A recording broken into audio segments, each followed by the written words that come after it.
यह कहानी एक पुराने समय की है, जब लोग आदिम काल में रहते थे और समाज अभी बहुत विकसित नहीं हुआ था। उस समय जंगलों में आदिम मानव अपने जीवन का पालन करते थे। उनके पास कोई स्थायी घर नहीं था। वे केवल गुफाओं और अस्थायी झोपड़ियों में रहते थे। इनमें से एक गुफा के पास एक बहुत खतरनाक आदिम मानव का साम्राज्य था, जो अपनी हिंसक प्रवृत्तियों के लिए प्रसिद्ध था। उसे वह आदमी कहा जाता था और लोग उससे बहुत डरते थे। वह आदमी एक बहुत विशाल और मांसल शरीर वाला आदिम मानव था। उसकी त्वचा पर गहरे निशान थे, जो उसकी कई लड़ाइयों के प्रमाण थे। उसकी आंखें लाल थीं और उसकी दाढ़ी और बाल इतने उलझे हुए थे कि उसका चेहरा पहचानना मुश्किल था। वह जंगल के गहरे हिस्से में रहता था और अपनी शिकार की आदत के लिए मशहूर था। किसी भी व्यक्ति को जंगल में जाते हुए देख वह उसे शिकार बना लेता था।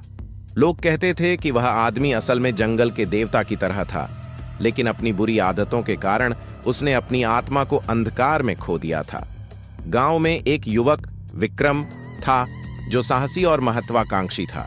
वह हमेशा सुनता था कि वह आदमी के बारे में लोग डर डर कर बातें करते थे और उसे यह बहुत चौंकाने वाला लगता था।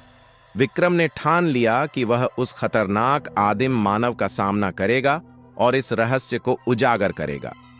एक दिन विक्रम ने जंगल में जाने का फैसला किया और उसने अपने साथ कुछ सामान और हथियार ले लिए ताकि वह खुद को सुरक्षित रख सके। विक्रम जब जंगल में घुसा तो उसे चारों ओर अजीब सी सन्नाटे वाली खामोशी महसूस हुई। पेड़ और पौधे घने थे और हर दिशा से उसकी तरफ आती हुई हवाएं जैसे किसी खतरनाक खतरे का संकेत दे रही थीं। अचानक सामने से एक विशाल रूप धारण किया हुआ आदिम मानव प्रकट हुआ। वह व्यक्ति विक्रम की ओर तेजी से बढ़ा और उसकी आंखों में एक भयंकर जलन थी। विक्रम ने उसके सामने आते हुए साहस दिखाते हुए कहा, मैं तुमसे डरता नहीं हूं, मुझे अपने जंगल का रहस्य जानना है। जैसे ही यह वाक्य पूरा हुआ, वह आदिम मानव विक्रम पर झपटा और दोनों के बीच भयंकर संघर्ष शुरू हो गया। विक्रम ने अपनी बुद्धि और साहस का प्रयोग किया। आखिरकार विक्रम ने उस आदिम मानव को परास्त कर दिया और उसे जंगल के एक साफ जगह पर बैठने को कहा।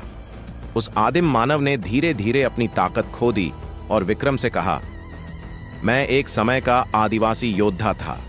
युद्ध के बाद मेरी मानसिक स्थिति बिगड़ी और मैं इस जंगल में शरण लेने आया। मुझे हर इंसान को शिकार बनाना अच्छा लगता था, लेकिन अब मुझे समझ आया कि ये मेरी सजा थी।